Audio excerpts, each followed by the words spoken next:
السلام علیکم۔ آج کا میرا موضوع ہے افسانہ نگاری کیا ہے۔ آپ افسانہ نگاری کیسے کر سکتے ہیں، افسانہ نگاری کے جو اجزائے ترکیبی ہیں وہ کیا ہیں۔ تو اجزائے ترکیبی پہ بات کرنے سے پہلے ہم جو افسانے کے ارتقائی مراحل ہیں اس پہ مختصراً بات کرتے ہیں۔ پہلے قصے کو قصے سے ملا کر ایک طویل کہانی لکھی جاتی تھی اور اس طویل کہانی کو داستان کہا جاتا تھا۔ داستان میں غیر مرئی چیزوں کا ذکر ہوتا تھا، جن کا ذکر ہوتا تھا، پریوں کا ذکر ہوتا تھا، اور اچانک کوئی ایسا واقعہ رونما ہو جاتا تھا جو عام زندگی میں نہیں ہوتا۔ یعنی کبھی اس کے ساتھ جو ہیرو ہوتا تھا، جو کردار ہوتا تھا، اس کے ساتھ کوئی غیبی مدد ہو جاتی تھی، کوئی ایسا اس سے کام رونما ہو جاتا تھا جو عام زندگی میں نہیں ہوتا۔ یہ ایک بہت طویل کہانی ہوتی تھی۔ پھر اس پہ سوچا گیا کہ کوئی ایسی کہانی لکھی جائے جو قدرے مختصر ہو، تو اس کو ناول کا نام دیا گیا۔ ناول کسی بھی کردار کی زندگی پر محیط ایک کہانی ہوتی ہے۔ یہ بھی اگرچہ داستان سے مختصر ہوتی ہے لیکن ایک طویل کہانی ہوتی ہے۔ تو پھر اس بات کی ضرورت محسوس کی گئی، وقت کے بدلاؤ کے ساتھ، وقت میں جب جدت آئی تو یہ محسوس کیا گیا کہ مختصر کہانی لکھی جائے، بہت مختصر کہانی۔ تو اس کہانی کو افسانے کا نام دیا گیا۔ افسانہ ایک ایسی کہانی ہوتی ہے جس کو قاری ایک نشست میں پڑھ سکتا ہے۔ یہ ایک مختصر کہانی ہوتی ہے۔ تو آئیے اب ہم افسانے کے اجزائے ترکیبی پہ بات کرتے ہیں۔ افسانے کا جو پہلا جز ہے وہ ہے پلاٹ۔ جس طرح ناول داستان میں پلاٹ ہوتا ہے، اس طرح افسانے میں بھی پلاٹ ہوتا ہے۔ پلاٹ واقعات کو کہا جاتا ہے۔ افسانے میں ایک بھی واقعہ ہو سکتا ہے، ایک سے زیادہ بھی واقعات ہو سکتے ہیں، تو ان واقعات کو مختصر انداز میں بیان کیا جاتا ہے۔ دوسرا جو جز ہے وہ ہے کردار۔ جس طرح ناول اور داستان میں کردار ہوتے ہیں، اسی طرح افسانے میں بھی کردار ہوتا ہے۔ یہ ایک کردار بھی ہو سکتا ہے اور ایک سے زیادہ کردار بھی ہو سکتے ہیں، لیکن بہت مختصر انداز میں ان کردار کو بیان کیا جاتا ہے۔ کردار کے کسی ایک پہلو، کردار کی زندگی کے کسی ایک پہلو کو زیر بیس لایا جاتا ہے۔ آج کل انسانوں کے علاوہ چرند پرند کو بھی افسانے کا کردار بنایا جاتا ہے۔ اور جو تیسری چیز ہے وہ ہے نقطۂ نظر۔ ہر انسان ایک نقطۂ نظر رکھتا ہے، اسی طرح جو افسانہ نگار ہوتا ہے اس کا بھی اپنا ایک نقطۂ نظر ہوتا ہے۔ افسانہ نگار ایک باشعور اور حساس انسان ہوتا ہے، اس کا بھی اپنا ایک نقطۂ نظر ہوتا ہے، لیکن ایک اچھا افسانہ نگار جو ہوتا ہے وہ اپنے نقطۂ نظر کو قاری پہ تھوپنے کی کوشش نہیں کرتا، بلکہ اس کو اتنے خوبصورت انداز میں، اتنے حسین پیرائے میں وہ بیان کرتا ہے کہ بات جو ہے وہ قاری کے دل میں اترنے لگتی ہے۔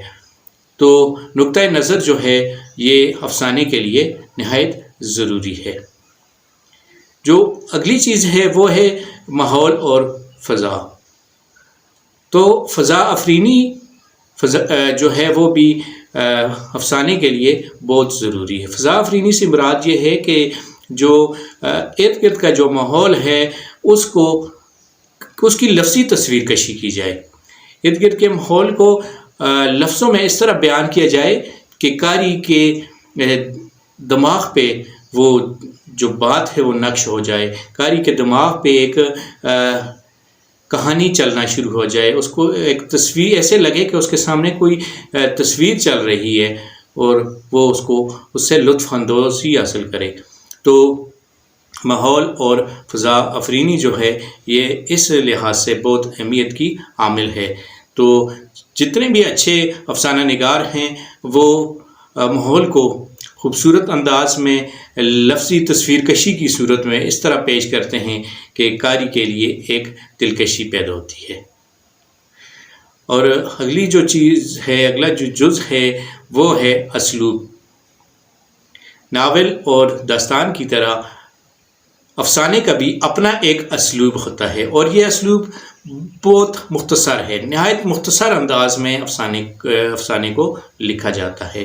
جس طرح غزل کو ایک مخصوص وزن اور بحر میں لکھنے کے لیے کم سے کم الفاظ کا استعمال کیا جاتا ہے، اور جو فالتو الفاظ ہیں، جو فضول لفظ ہیں، ان سے اجتناب کیا جاتا ہے، تو وہ ایک خاص وزن کو برقرار رکھنے کے لیے لفظوں کی تشکیل کی جاتی ہے۔ تو اسی طرح جو افسانہ ہے اس میں بھی جو فالتو لفظ ہوتے ہیں، جو فضول قسم کی باتیں ہوتی ہیں، ان سے اجتناب کیا جاتا ہے اور ٹو دا پوائنٹ بات کی جاتی ہے، اور مختصر انداز میں، مختصر جملوں میں اس طرح بات کی جاتی ہے کہ قاری کو زیادہ سے زیادہ بات سمجھ آئے، یعنی تھوڑے لفظوں میں زیادہ بات کی جاتی ہے۔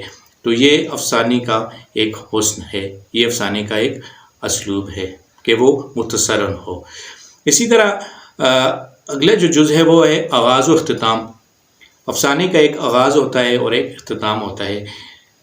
افسانے کا آغاز اتنے خوبصورت انداز سے ہونا چاہیے کہ پڑھنے والے کے اندر ایک تجسس پیدا ہو جائے، وہ جب پڑھنا شروع کرے تو اس کے دل میں ایک تجسس پیدا ہو، اور وہ یہ سوچنے پر مجبور ہو جائے کہ آگے کیا ہونے والا ہے، ہر قدم قدم پر وہ یہ سوچے کہ اب آگے کیا ہوگا۔ تو یہ آغاز اس طرح کا آغاز جو ہے یہ افسانے کے لیے نہایت ضروری ہے۔ اسی طرح افسانے کا اختتام بھی خوبصورت انداز میں ہونا چاہیے۔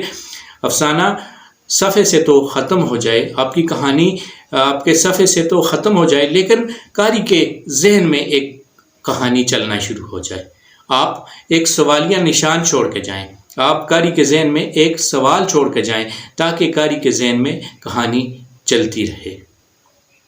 تو یہ اس طرح کے جو افسانے ہوتے ہیں وہ زیادہ پسند کیے جاتے ہیں۔ اگلی جو جز ہے وہ ہے وحدت تاثر۔ وحدت تاثر سے مراد یہ ہے کہ ایک تاثر دیا جائے، خوشی کی بات ہے تو خوشی کی بات ہو، یہ نہیں کہ قاری کے ذہن میں کبھی خوشی کی کیفیت پیدا ہو جائے اور کبھی غمی کی کیفیت پیدا ہو جائے، تو اس طرح نہیں ہو، بلکہ وحدت تاثر کا خیال رکھنا افسانے میں نہایت ضروری ہے۔ لیکن آج کل کچھ افسانہ نگار وحدت تاثر کو نظر انداز کرتے ہیں۔ ان کا یہ کہنا ہے کہ چونکہ زندگی میں نشیب و فراز آتے رہتے ہیں، زندگی میں کبھی خوشی ہوتی ہے کبھی غم ہوتا ہے، تو افسانے میں بھی وحدت تاثر ضروری نہیں ہے، تو وہ وحدت تاثر کو نظر انداز کرتے ہیں۔ تو یہ تھی کچھ اجزائے ترکیبی جن کو مد نظر رکھتے ہوئے آپ ایک اچھا افسانہ جو ہے وہ تخلیق کر سکتے ہیں۔ اجزائے ترکیبی کو مد نظر رکھتے ہوئے آپ ایک اچھا افسانہ مرتب کر سکتے ہیں۔